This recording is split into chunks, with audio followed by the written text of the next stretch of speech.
Hello, and thank you for joining our Morning Commute podcast series on multiple sclerosis. Morning Commute is developed in collaboration with At Point of Care and Projects in Knowledge and is part of a continuing medical education series. This CME CE activity is supported by an educational grant from Biogen, Bristol Myers Squibb, and Sanofi Genzyme.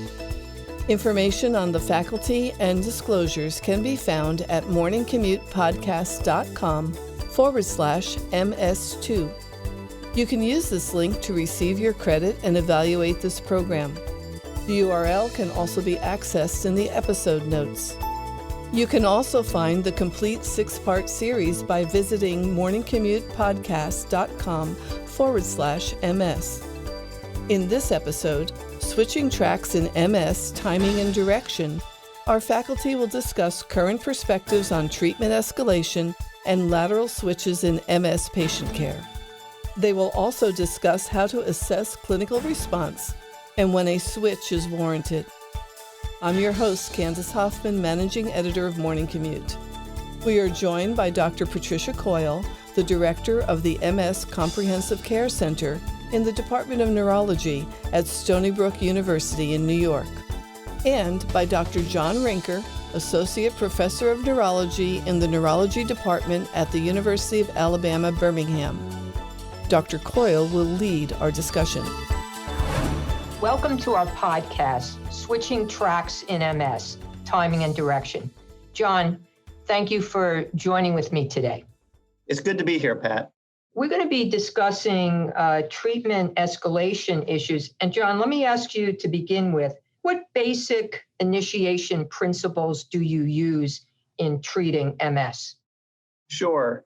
So when approaching someone who's never been on a disease-modifying therapy before, a lot of my initial considerations focus around the severity of disease that the patient appears to have.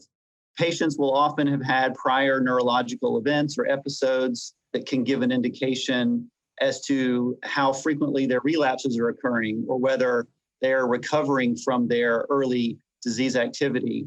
Likewise, imaging such as MRI can give you a sense of what their disease burden is or how many active lesions a patient may have at the time of their initial presentation. And so taking this information together, it often influences my thought process about what kind of a treatment I might recommend to that particular patient. Some of the general comments I might make, I think the treatment principles that are emerging as early treatment appears to be critically important. And by early, I mean within 3 to 6 months of presentation. We certainly use shared decision-making. And in general, we're using patient factors. We want to elicit their thinking about things. We're using drug features and we're using disease features. And I think you've really highlighted this issue of highly active or aggressive MS. Exactly what sort of features would you use to define like aggressive MS, highly active, or a patient you're really worried about? Sure. I think a lot of it begins with what the patient's initial relapse event was. Some patients, especially when they have early spinal cord involvement, they may be living with motor impairment or sensory deficits that continue to cause functional impairment on a day-to-day basis. So that lack of early recovery is, to me, one strong indication of a patient who's at risk of rapid accumulation of disability. Likewise, if patients are having repeated relapses, especially without recovering from previous disease activity, that's another indication that a patient is at risk for a rapid accumulation of neurological impairment without the opportunity to really recover and heal from the relapses that they've already experienced. So it's sort of like a duck. If it quacks like a duck and walks like a duck, we recognize it as very active MS, an individual we're worried about. And certainly there are a number of prognostic factors. How much do you use them, and what would you consider some of the bad prognostic indicators? Sure. I mean, you mentioned some of them. Sure. So I agree that recognizing or labeling aggressive MS is one of those things that for most of us who take care of a lot of MS, you sort of know it when you see it. And I know there have been a number of research consortiums that have attempted to define what exactly is aggressive MS. And so in addition to the things I've already mentioned, relapse frequency, lack of relapse recovery, other things I may look at would be what the disease burden is, where the lesions distributed throughout the central nervous system. Patients who have a heavy disease burden at the time of their initial presentation based on their imaging, in my mind, those patients are at high risk for eventual permanent fixed disability. Likewise, patients who have heavy burden of disease in their spinal cord, which is maybe less resilient when it comes to recovery after multiple attacks, those patients I would consider to have aggressive disease and more meriting of a high efficacy therapy. Yeah, it's interesting. Spinal cord lesions, infratentorial lesions, particularly bothersome. Things like male sex, older age of onset, comorbid conditions, particularly vascular issues early on, African American background, cognitive difficulties at the onset of MS. These are other features that would make us very worried, correct? Absolutely. And down here in the South where I practice, we have a large African American population in our clinic.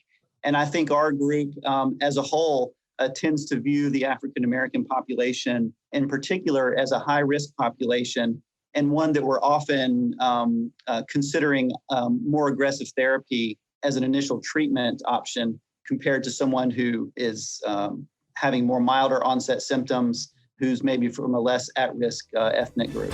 Once patients are diagnosed and started on the appropriate disease-modifying therapy given their presentation, how do clinicians recognize which patients need a therapy switch? As Dr. Rinker notes, this is the heart of specialized care for MS. Let's rejoin our discussion. Okay, so I want to switch gears a little bit. So we have our patient, we've personalized our choice, we've tried to match a good disease-modifying therapy.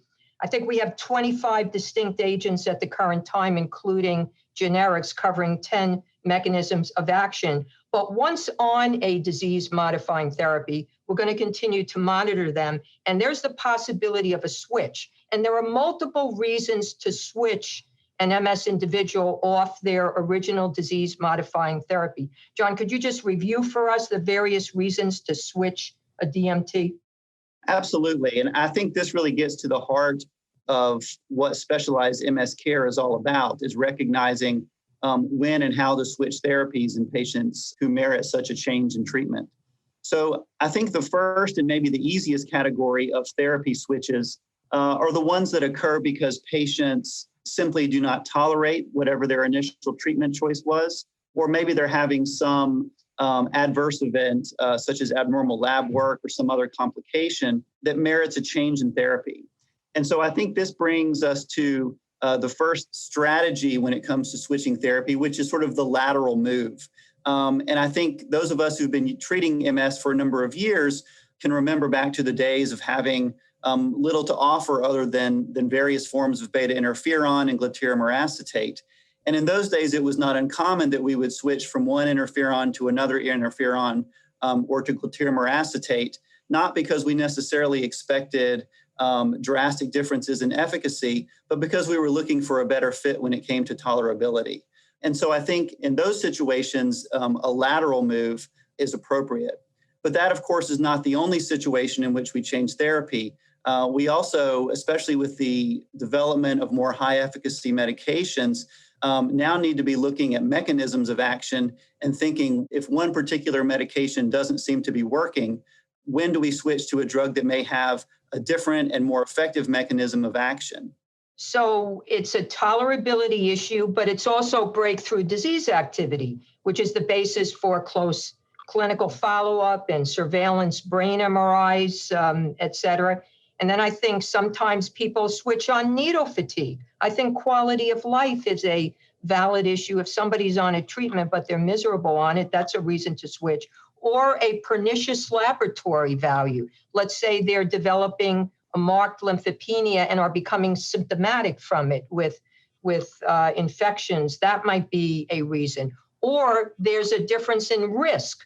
there's a change in their risk-benefit ratio, which I think is particularly pertinent for progressive multifocal leukoencephalopathy, or PML. So it's interesting. There are a number of different reasons to switch. Don't forget to go to morningcommutepodcast.com/MS2 to claim your credits and evaluate this activity. Let's rejoin Drs. Rinker and Coyle as they further discuss switching treatments for patients coping with breakthrough disease. Now, John, if somebody's going to switch because they've had breakthrough activity on their chosen disease-modifying therapy, do you have any principles to help guide that switch if it's due to a breakthrough disease activity? Absolutely. This is where the discussions between me and my patients have to, by necessity, become quite individualized. So I'm often thinking, first of all, if a patient's had breakthrough disease, what's the nature of that breakthrough? If it's an isolated radiologic breakthrough where they have new lesions, I might be less inclined to move towards the most aggressive types of therapies. But if they are having a significant breakthrough with new disability that they have not recovered from, or if they're having numerous active lesions on their MRI in association with a clinical relapse, then I'm more likely to look for one of the higher efficacy therapies. Talking to patients, it often becomes clear that patients themselves have not only preferences for how they take their medication, but also different tolerance levels for what the risks associated are with some of the newer high efficacy medications. So tailoring my recommendations to factors such as patient preference, the severity of their disease, and what their risk profile might be for certain agents all factor into my thought process. And when it comes to some of those specific considerations, and I'm sure we'll get into this, things I'm looking at are comorbid illnesses, JC virus status, whether or not they have immunity to common infections like the varicella virus, things of that nature can really inform what my recommendations are for an individual patient. Got it. I might just highlight two core principles. I think if a switch is being made because of unacceptable breakthrough disease activity, you need to move to a different mechanism of action, and you need to move to a perceived higher efficacy disease-modifying therapy. Now, John, I've heard a lot about this escalation versus high efficacy / induction type therapy.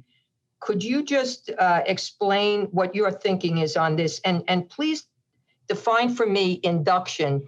People have called it immune reconstitution or durable. I don't think enough people explain exactly what induction therapy is.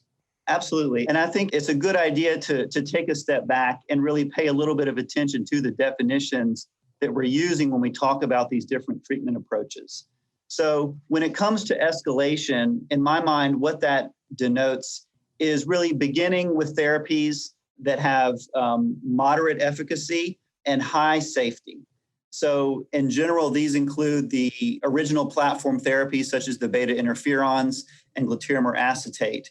And then the principle of escalation suggests that once a patient has evidence of breakthrough disease, clinically or radiologically, that the next treatment selected needs to improve upon the effectiveness of those original therapies. So for a patient, for example, who has breakthrough disease on a beta interferon, one might look to an S1P receptor modulator or an infused medication such as natalizumab or ocrelizumab. These would be escalations in therapy that are driven by evidence from clinical studies that show that certain medications are more likely to prevent subsequent relapses than others. But the principle here of escalation means starting on the safe end and then becoming more aggressive with the therapy as the disease activity dictates. On the other hand, when you mention high efficacy therapy and specifically induction therapy, this is in some ways the reverse of that. Early intensive therapy or high efficacy therapy really asks the clinician to make a judgment call early in a patient's disease course to decide whether a patient is demonstrating sufficiently aggressive disease activity to change the risk-benefit ratio. In other words, when the multiple sclerosis appears to be the greater risk compared to whatever known side effects or risk factors there are that are associated with a particular therapy, then looking to those high efficacy medications may be justified. Induction therapy is really a form of high efficacy therapy that really intends to sort of drastically and sharply reduce the autoimmune activity in a given individual, usually with cytotoxic medications such as cyclophosphamide, maybe alemtuzumab, with the intention of then later backing off and reverting to a lower efficacy therapy in hopes that the initial shock to the system can result in a sustained reduction in the natural history of the illness.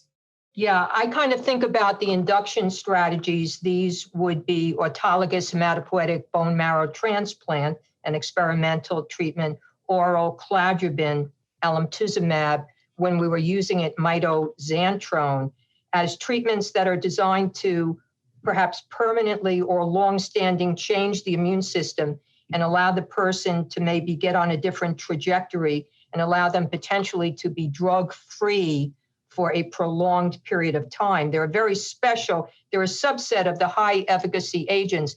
The irony, John, is that it's most logical to use them, honestly, extremely early in treatment naive, yet that's not where we're using them. Would you use an induction strategy in a young, newly diagnosed person, very intellectual and bright, who said, I want to go on a potentially long-lasting effect, even though I don't have your perception of aggressive disease? I'll put you on the spot here. What would you do, John?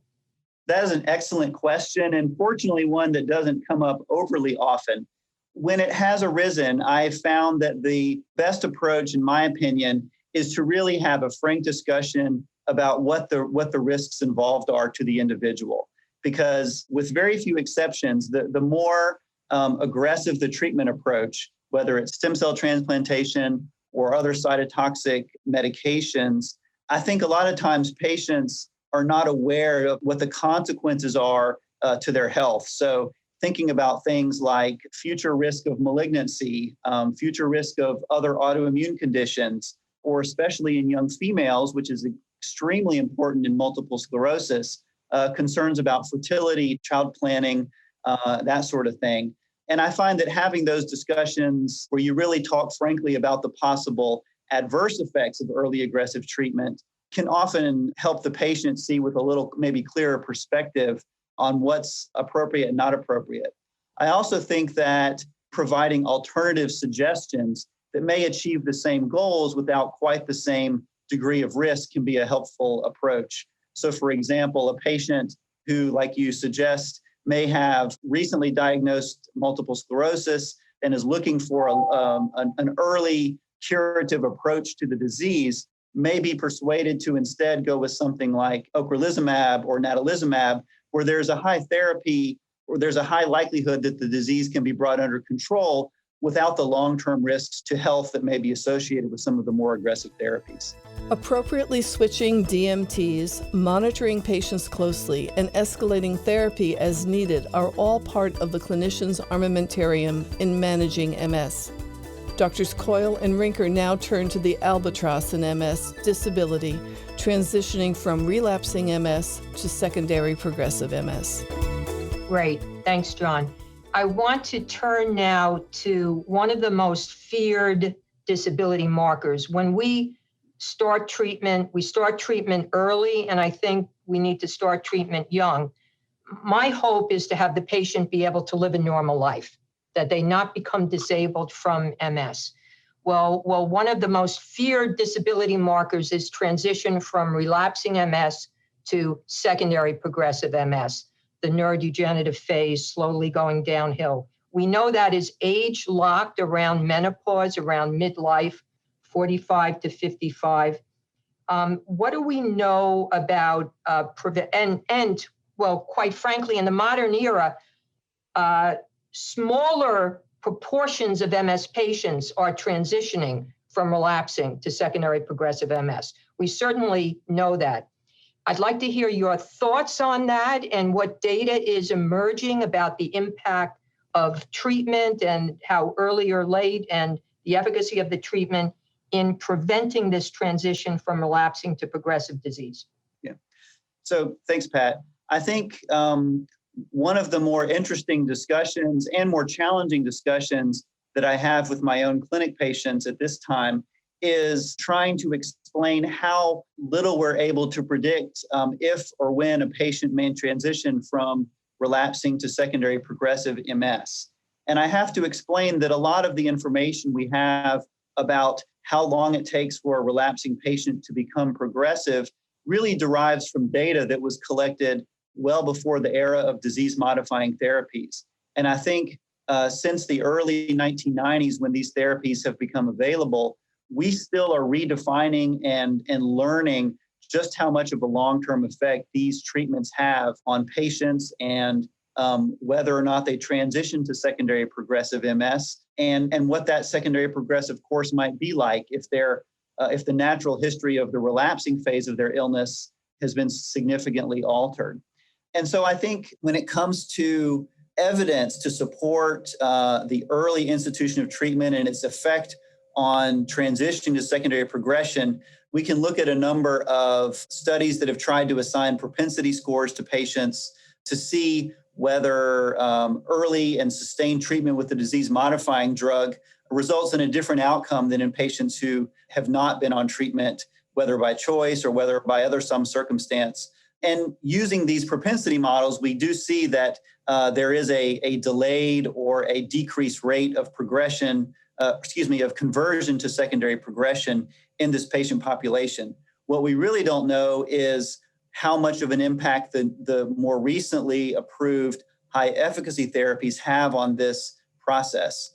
I do think that in MS, the same way that we have been hearing about for years in stroke, that time is brain or time is spinal cord in the case of multiple sclerosis, and that any early initiation of rescue therapy that will suppress or redirect the harmful autoimmune response is likely to have a long-term benefit when it comes to preserving the brain and the spinal cord and thereby maintaining a patient's functional status and hopefully delaying or preventing the conversion to secondary progressive MS. Yeah, I'll tell you, it's a little bit scary to me, the recent data that is suggesting that in these large relapsing trials, the relapsing patients are worsening due to progression, independent of relapses. And they aren't recognized as having secondary progressive disease. And clearly the studies are suggesting that both patients and physicians are missing the transition to progressive disease. So I think if we establish effective treatments, we probably want to initiate them very quickly, knowing that neurodegeneration is a component of MS from the very, very beginning. It is kind of, a bothersome observation. I agree, Pat. And I think you touch on a very important point, which is as dramatic and as impressive as the research has been in identifying immune modulatory therapies that can change the inflammatory course of MS, what we still do not have are proven effective neuroprotective agents that may address the non-inflammatory or principally neurodegenerative aspects of MS that I think are critical to the conversion to secondary progression and the disability that results from that process. Yes. So I'm going to ask John to give his take home from this section in just a minute. I will just say that with regard to this thorny issue of escalation versus high efficacy or even induction from the get-go, we do have 2 randomized prospective trials that were funded by PCORI, where individuals are being randomized to a escalation arm versus a high efficacy arm. And then they're being tracked. This is Treat MS and Deliver MS. So this may give us some evidence-based data in regard to that particular question. John, do you want to sum up any impressions or comments from this? No, Pat, I agree with you. I think the Treat MS trial is crucial to distinguishing or to identifying the best approach for how to manage these treatment decisions for our patients. And I think the important thing to point out about Treat MS is that patients who enrolled in that study were newly diagnosed and had not been on previous therapies unless only for a transient amount of time. And so by testing this question in a controlled fashion, we should hopefully be able to recommend not just to patients who have the most aggressive disease, but also those patients who may at least initially appear to have more, average or run-of-the-mill multiple sclerosis, whether a high efficacy treatment is both effective at preventing conversion to progression or greater disability down the road, and also if it can be done safely. And so I think there's important questions to be answered in doing these kinds of studies. Well, this was a most interesting discussion. Thank you very much, John. Thank you, Pat. And thank you for joining us today. Remember to visit morningcommutepodcast.com/MS2 to receive your credit and evaluate this program. In our next podcast in this series, Dr. Coyle and Rinker will return to discuss the fumarates, particularly the newest fumarate, diroximel fumarate. That podcast, Alike but Not Alike, can be found at morningcommutepodcast.com/MS3. And you can find all of our podcasts in the 6-part series at morningcommutepodcast.com/MS.